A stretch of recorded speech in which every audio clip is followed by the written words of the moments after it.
Lucas, no capítulo 23, vamos ler a partir do versículo de número 39. Lucas, capítulo 23, a partir do verso de número 39.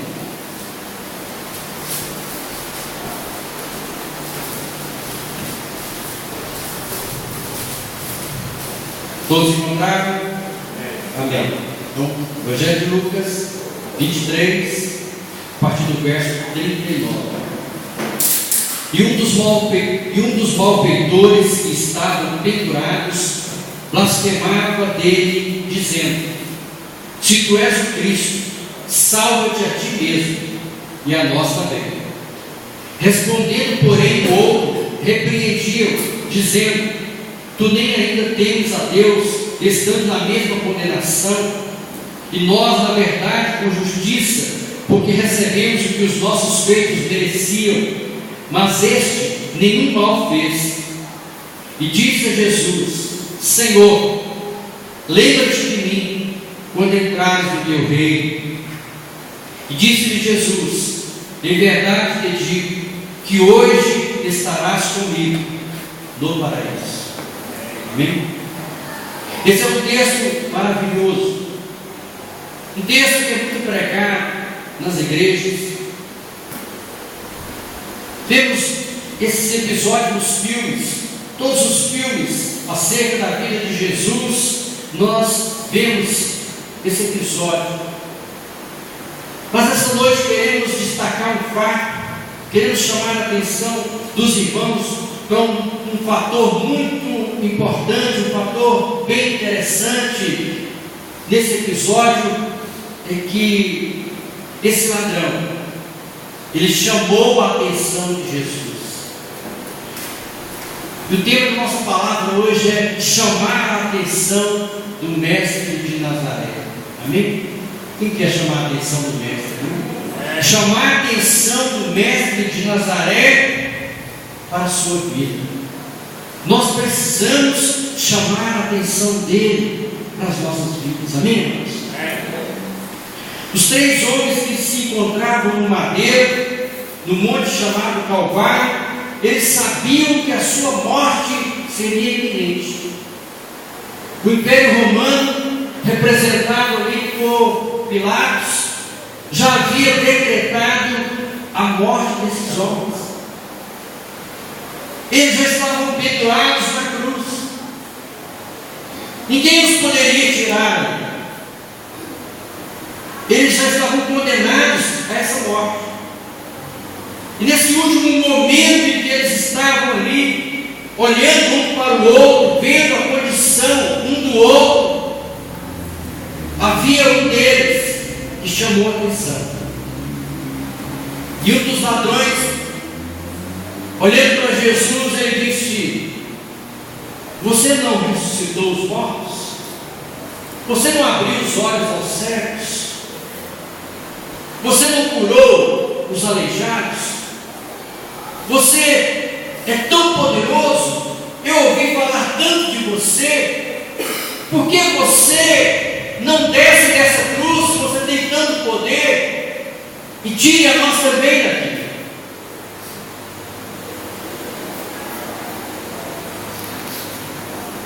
Dois malfeitores, um à sua esquerda e outro à sua direita. Mas no meio deles havia um homem que não era um malfeitor. Pelo contrário, a Bíblia diz que ele era justo, santo, era um homem perfeitamente perfeito. Mas aquele homem estava ali pendurado naquela cruz. Por que crucificariam um homem inocente, santo, justo? Mas ele estava ali. E não havia outro motivo para ele estar ali, senão em meu lugar e em seu lugar. Amém? Ele estava pendurado naquela cruz em nosso lugar. Na verdade, o Império Romano não estava nada mais do que cumprindo a vontade do Pai. Quando Jesus esteve ali no Getsemane, já falando sobre isso, ele estava ali em sofrimento, em agonia, porque ele já contemplava momento ele já contemplava a cruz, e ele disse: Pai, se tu podes, se é possível, afasta de mim esse cálice de dor, de sofrimento e de morte. Contudo, seja feita a tua vontade. Então ele se submeteu à vontade do Pai. E a vontade do Pai era que ele morresse naquela cruz por todos os nossos pecados, por toda a humanidade. Amém? Então, no momento que ele morreu naquela cruz, ele morreu pelos pecados, pelos nossos pecados do passado, do presente e do futuro. Todos os pecados que você cometerá no futuro, eles já foram pagos lá na cruz. Por isso, nós somos pecadores redimidos, pecadores justificados em Cristo Jesus.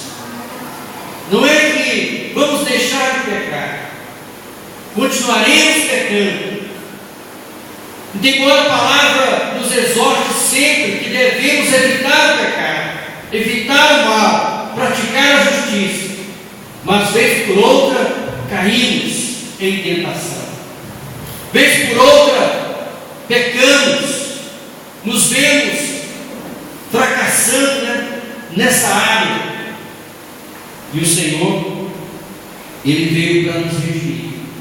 Ele morreu nessa cruz para nos justificar de todos os nossos pecados. Ele não estava ali simplesmente por conta de um decreto. Havia um decreto maior, soberano, acima do Império Romano.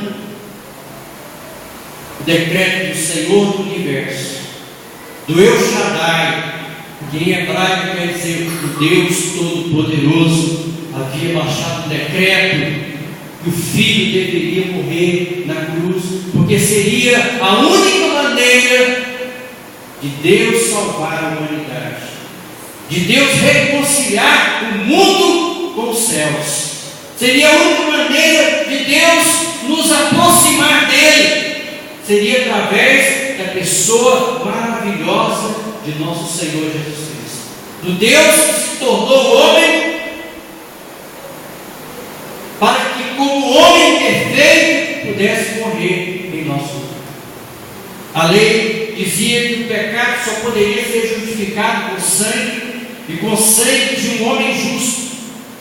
E lá em Romanos diz que todos pecaram e destituídos estão da glória de Deus.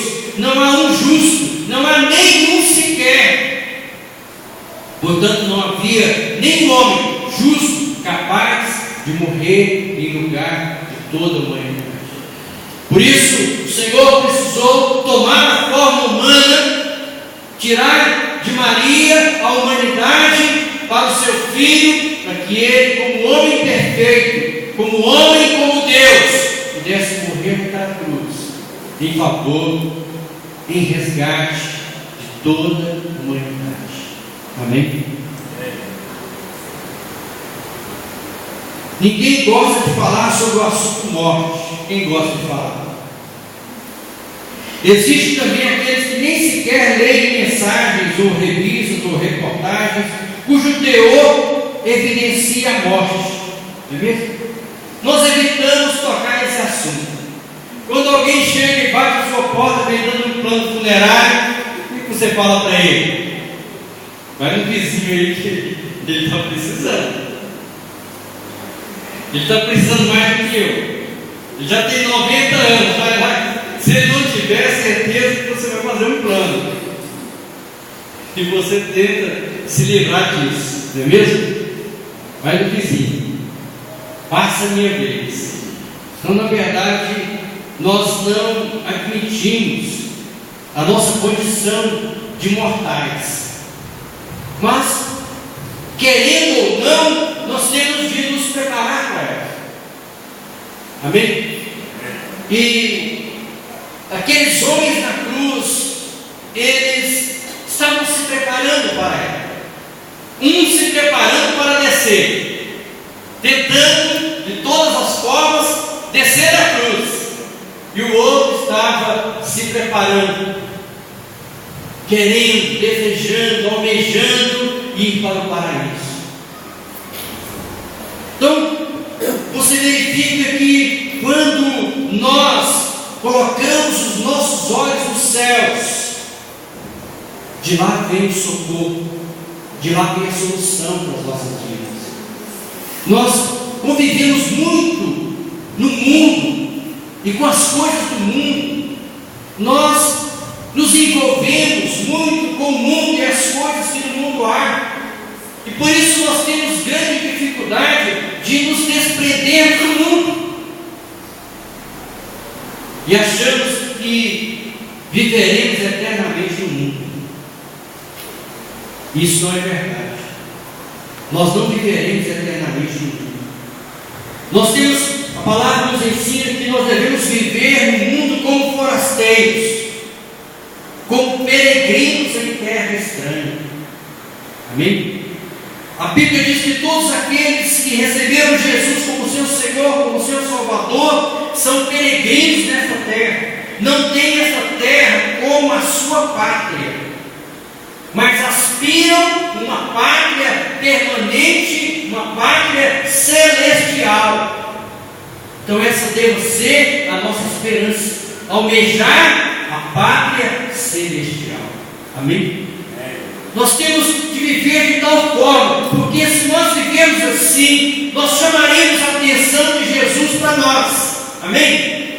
Aquele homem, ele chamou a atenção de Jesus para ele e recebeu a promessa de que naquele mesmo dia ele estaria no paraíso. Ele chamou, ele atraiu a atenção de Jesus para a pessoa dele, porque o seu coração e o seu olhar estava voltado para as coisas lá do alto. Amém? Nós temos, amados, que nos desprendermos das coisas desta terra, das coisas desta vida. A palavra diz que nós devemos o quê? Buscar em primeiro lugar o reino de Deus e a sua justiça. Então a nossa prioridade nesta terra não é o comer, beber e o vestir. A nossa prioridade nesta terra é buscar em primeiro lugar o reino de Deus e a sua justiça, e as demais coisas de que necessitamos, que é o comer, beber, vestir, essas coisas nos serão acrescentadas na mesma proporção que buscamos o reino de Deus. Amém? Se nós tivermos um viver assim, um viver adequado, um viver voltado para as coisas espirituais, com certeza nós chamaremos a atenção do Nazareno para as nossas vidas. Nós precisamos ser pessoas que vivem na terra, mas que atraem os céus para a terra. Amém? Quem quer atrair os céus para a terra? Atrair a pessoa de Deus para você, chamar a atenção de Deus para a sua vida. Irmãos, eu confesso para você que eu tenho dificuldade de ver as pessoas sofrerem. Mesmo sendo pastor, vou orar na UTI, faço visitas a hospitais para pessoas em estados terminais, e eu confesso para você que a hora que eu saio de lá, eu saio completamente abalado, ao ver o ser humano numa condição deprimente, ao ver o ser humano numa condição apodrecendo numa cama, apenas respirando, porque um dia o pecado contaminou, um dia o pecado estragou o homem, um dia o pecado levou o homem para aquela condição terrível. Eu confesso a você que eu não tenho estrutura emocional para suportar determinadas situações. Quando alguém me convida para ir lá para aquele Araújo Jorge, eu corto bola. Eu falo, mas que dia que ele vai receber aula? Eu vou visitar ele em casa. Não, pastor, ele não vai receber aula. O médico disse que ele está nas últimas horas. Não, então, nesse caso, eu vou. Mas do contrário, eu espero receber algo e vou visitar em casa. Porque quando você chega naquele lugar, é que você vê a verdadeira fragilidade do homem. Quanto o homem é frágil, quanto o homem é fraco, o quanto o homem está entregue ao pecado, ao mal, quanto o homem é vulnerável às doenças, às enfermidades, como somos fracos. Nós olhamos para nós e achamos alguma força em nós, né? Mas não percebemos a nossa fragilidade, quanto somos pequenos, quanto somos frágeis. Um mosquitinho desse tamanhozinho aqui te leva para a cama 15 dias, se não te levar para o cemitério, né? O mosquito da dengue, não é mesmo? Olha o quanto nós somos fracos. O veneno de mosquito, o veneno de mosquito talvez seja 1/1000 de grama, e isso é capaz de levar alguém para o cemitério. Então somos frágeis, fracos, e ninguém está isento das enfermidades, dos males, das pestilências que há na terra. Ninguém. Seja consagrado ou não, seja pastor ou apóstolo, seja lá quem for. Não é essa a condição, não é a nossa posição que vai melhorar a nossa condição humana de ser imune das coisas que acontecem na terra. Todos morrem. E nós temos que chamar a atenção do Mestre para nós. Nós temos que atrair a pessoa de Deus para nós. Se nós vivemos 100 anos, aleluia, glória a Deus, você é um vencedor, amém?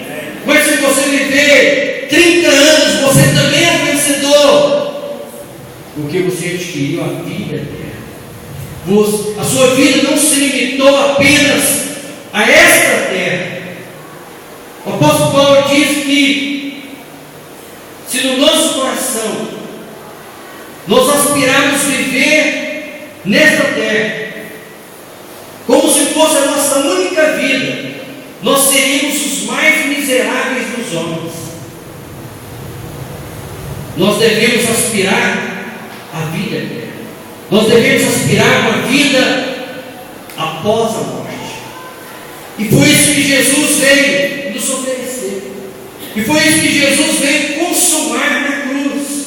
E as últimas palavras dele naquela cruz foram: Pai, em tuas mãos entrego o meu espírito.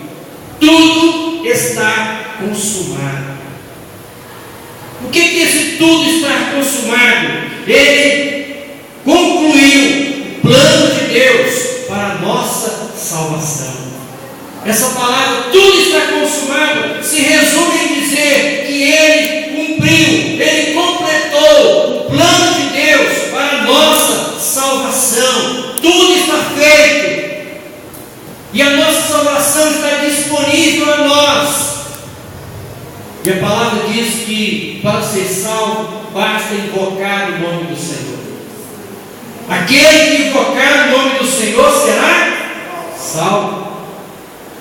Vamos repetir? Aquele que invocar o nome do Senhor será salvo.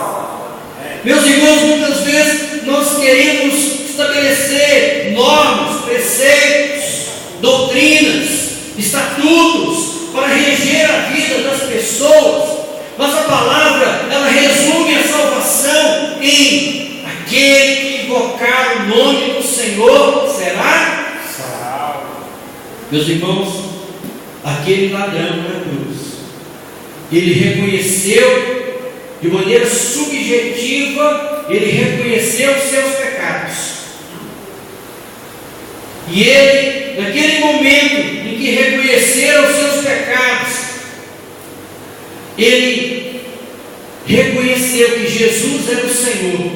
Quando ele diz Senhor, ele está fazendo referência ao Deus Todo-Poderoso. Ele está dizendo que aquele homem que está sendo crucificado na cruz ao seu lado, injustamente, é o seu Deus. Meus irmãos, Isso é muita revelação. Você pensou alguém condenado à morte na cruz? E ao lado dele tem alguém também condenado e está ali na mesma condição que ele se encontra, numa cruz. De acordo com o Império Romano, só iam para a cruz os piores malfeitores da nação. Só aqueles que cometiam crimes hediondos é que iam para a cruz. Então era uma vergonha ser crucificado, era um escárnio ser crucificado.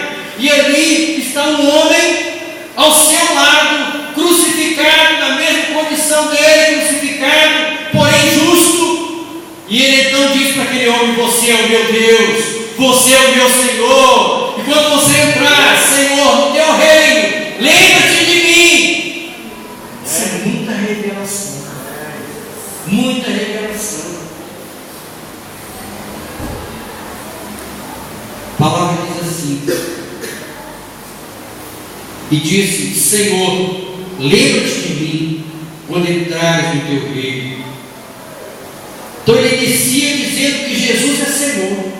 Ele inicia dizendo que Jesus é o Deus Todo-Poderoso. Havia ali em Israel palavras para expressar o nome de Deus. Em português, quando você fala Senhor, pode ser um Senhor de engenho, não é mesmo? Pode ser um Senhor rico, poderoso. Nós não temos uma definição exata de Senhor. Mas lá havia a palavra Senhor para aquele homem que tinha muitos trabalhadores. E havia a palavra Senhor direcionada a Deus. Então Deus, ele tinha vários nomes e vários sobrenomes. Era Jeová Rafá, Jeová Shammah, Jeová Elohim, Jeová Jireh, Jeová El Shaddai, vários nomes.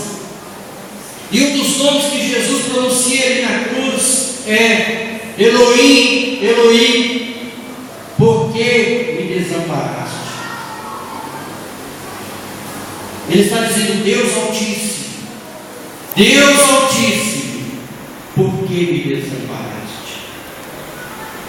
E este ladrão estava dizendo: Deus Todo-Poderoso, Deus El Shaddai, Deus Elohim, Deus Jeová, lembra-te de mim quando entrares no teu reino. Meus irmãos, nós precisamos ter a revelação de quem Deus é de fato e o que Ele veio proporcionar para nós na cruz. Amém? O Senhor veio te proporcionar a salvação e nós devemos reconhecê-lo como nosso Deus. Aquele malfeitor, ele tinha temor no seu coração. Naquele momento que ele disse para o ladrão: olha, você, nem mesmo nessa condição em que você se encontra, você não teme a Deus. Você está nas suas últimas horas e mesmo assim você não teme a Deus. Nós estamos sendo crucificados por conta dos nossos pecados, das nossas faltas, das nossas falhas. Mas este nenhum mal fez. Então naquele momento ele estava reconhecendo a sua condição de pecador. Naquele momento ele estava reconhecendo a sua condição de malfeitor. Ele estava reconhecendo os seus pecados. E em seguida ele clama: Senhor, tem misericórdia de mim. Lembra-te de mim quando entrares no teu reino. Então uma das condições que Deus coloca para nós é nos arrependermos e reconhecermos os nossos pecados e invocar o nome do Senhor para que sejamos salvos. A mensagem de Jesus, quando ele enviou seus apóstolos para pregar o Evangelho, ele diz: ide e anunciai, o reino de Deus é chegar. Amém? Ele estava dizendo: arrependei-vos, porque é chegado o reino de Deus. Arrependei-vos, porque é chegado o reino dos céus. Amém? E uma das primeiras condições que Deus coloca é nos arrependermos, porque o reino de Deus está chegando para nós. E nós só vamos ter a revelação de fato do que seja o reino de Deus se nós nos colocarmos diante dele arrependidos dos nossos pecados. Então aquele homem, ele teve a revelação de que Jesus era o Cristo, de que Jesus era o Salvador. No momento que ele conversa com o seu amigo e eles ali dialogando, ele fala: homem, nós estamos aqui por causa dos nossos pecados, nós estamos aqui porque somos pecadores. Ele estava reconhecendo a sua condição de pecado, ainda que de modo subjetivo, mas ele estava ali reconhecendo os seus pecados, e a partir daquele momento ele teve revelação de quem era de fato aquele homem que estava ali ao seu lado: Jesus Cristo, o seu Salvador, o seu Deus. Amém? Deus quer que nós reconheçamos a nossa condição de pecadores. Somente quando nós reconhecemos a nossa condição de pecadores é que teremos a revelação de quem de fato Cristo seja para as nossas vidas. Amém? Quem quer ter revelação de Cristo? Nós só seremos salvos se nós tivermos a revelação de Cristo. Quando o malfeitor que temia a Deus, ele chama a atenção de Jesus, ele diz: Senhor, lembra-te de mim. Imediatamente o Senhor responde. Imediatamente ele responde: hoje mesmo estarás comigo no paraíso.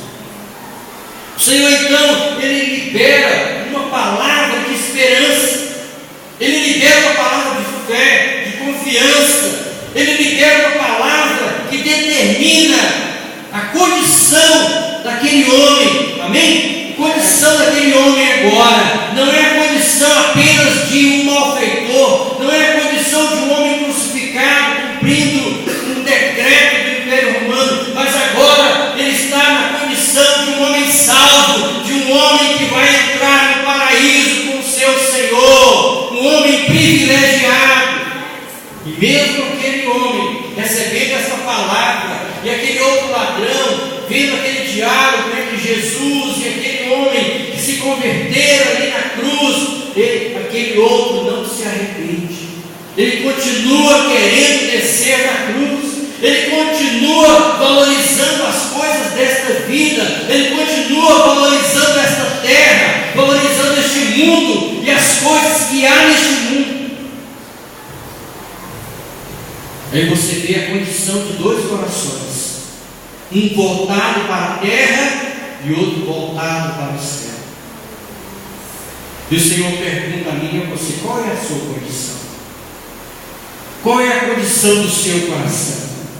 O seu coração está apegado a este mundo? O seu coração está apegado às coisas dessa terra? A sua esperança está nesta terra? Ou a sua esperança está no céu? Ou a sua esperança está na pátria que você aspira, que você almeja alcançar em Cristo Jesus? Qual é a sua esperança? Responda para você mesmo.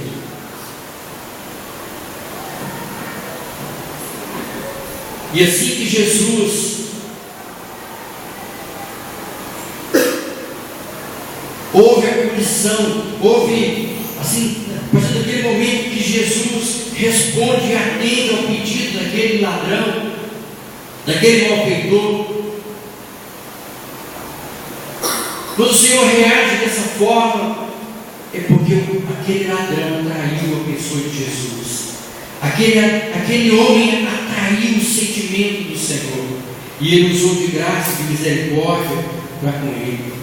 Não precisa abrir, mas está em Isaías, no capítulo 57, no verso 15, a palavra diz assim: porque assim diz o alto e o sublime, que habita na eternidade, cujo nome é santo, num alto e santo lugar habita, como também com o contrito e abatido de espírito, para vivificar o espírito dos abatidos, e para vivificar o coração dos contritos. Esta é uma profecia de Isaías acerca do Senhor Jesus. E essa palavra diz que Deus, Ele habita no alto lugar, no santo lugar, mas Ele é Deus também que habita com o contrito e abatido de espírito. E Ele veio para vivificar o espírito dos abatidos. O que significa vivificar o espírito dos abatidos? Vivificar significa dar vida ao espírito dos abatidos, dar vida ao espírito daqueles que estão mortos.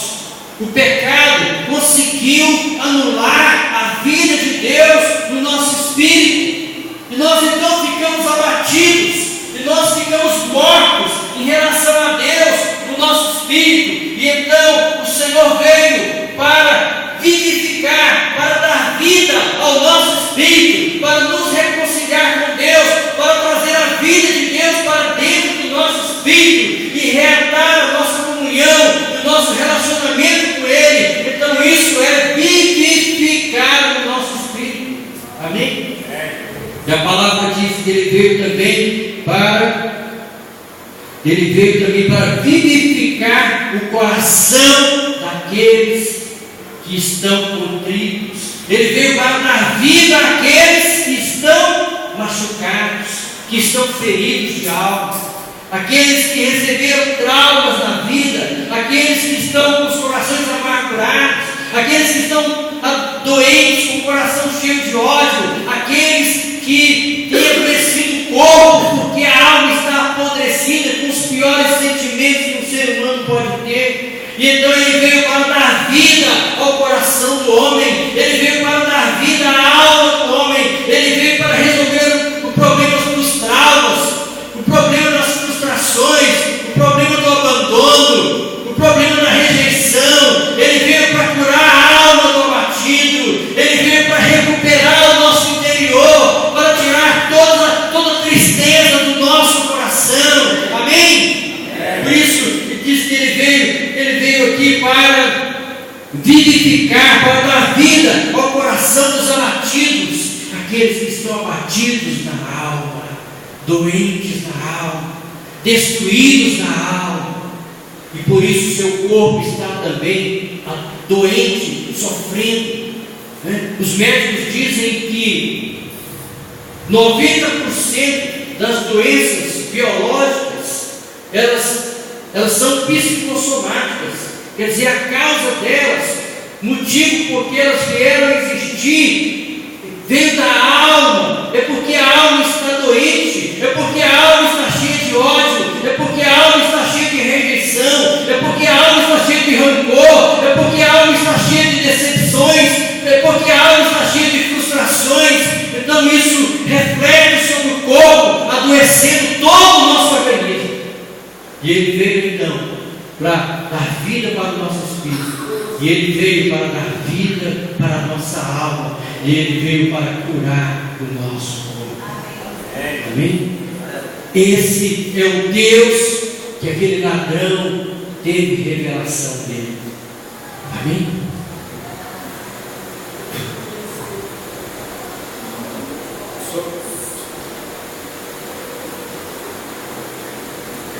Um mosquito tentando tirar a minha revelação, minha visão. Está vendo? Como o diabo aqui faz assim com você também, né? Ele tenta tirar a sua visão, ele tenta desviar a sua visão do Senhor e das coisas espirituais. Nós precisamos o quê? Vigiar e chutar o inimigo, como eu fiz agora. Sai para lá, você não tem parte comigo. Amém? Aleluia. Fechando a nossa palavra, irmãos, há várias pessoas. Se você ler os evangelhos, você vai verificar que várias pessoas, dentre a multidão, conseguiram atrair Jesus até elas. Já preguei aqui O cego Bartimeu começou a gritar quando ele viu Jesus. Ele atraiu Jesus para ele. A mulher samaritana atraiu Jesus. O seu sentimento, o seu desejo de ter um encontro com Deus era tão grande que ela atraiu Jesus até aquele poço.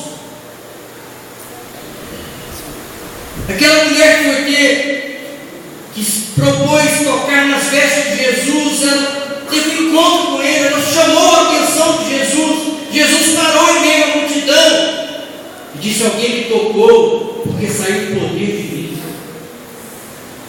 E se você verificar, muitas pessoas chamaram a atenção de Jesus. E todas aquelas que chamaram a atenção de Jesus para elas receberam o milagre de Deus nas suas vidas. Amém? Nós precisamos chamar a atenção do nosso Senhor e Deus. Nós precisamos chamar a atenção de Jesus para nós. Será que as coisas que acontecem com você são pura e simplesmente fruto do acaso ou acidentais? Será que as coisas que acontecem com você no dia a dia, elas acontecem por acaso? Não. Será que o seu nascimento foi por acaso? Seu pai e sua mãe não estavam esperando, tentaram evitar de todas as formas, mas não deu certo. E você veio. E ela disse: eu não tomei o remédio, esqueci. E você veio. Será que foi assim? O seu nascimento não foi acidental. Você foi gerado pela vontade de Deus. Você está aqui nessa igreja hoje, foi por acaso? Foi porque você determinou no seu coração que você estaria aqui? Não, não foi acidental, não foi por acaso. Você está aqui porque Deus tem algo para te falar, porque Deus tem algo na sua vida. Deus preparou algo para a sua vida. Amém? Eu disse isso para dizer a você, finalizando a nossa palavra, que aquele ladrão que estava na cruz ao lado de Jesus não foi colocado ali acidentalmente. As prisões estavam cheias de ladrões, de malfeitores, e dois foram escolhidos para serem crucificados com ele ali. E eles escolheram um que iria rejeitar, mas eles escolheram outro que iria reconhecê-lo como seu Deus e como seu Senhor, e ele estaria, a partir daquele momento, sendo transportado da terra para o céu. Amém? Não foi acidental, foi providência divina. Deus providenciou aquele momento ali ao lado do Mestre, para aquele homem, para que ele pudesse se arrepender, reconhecer os seus pecados, reconhecer as suas faltas e olhar para Jesus e ver como Deus na sua vida e dizer a ele: Senhor, lembra-te de mim.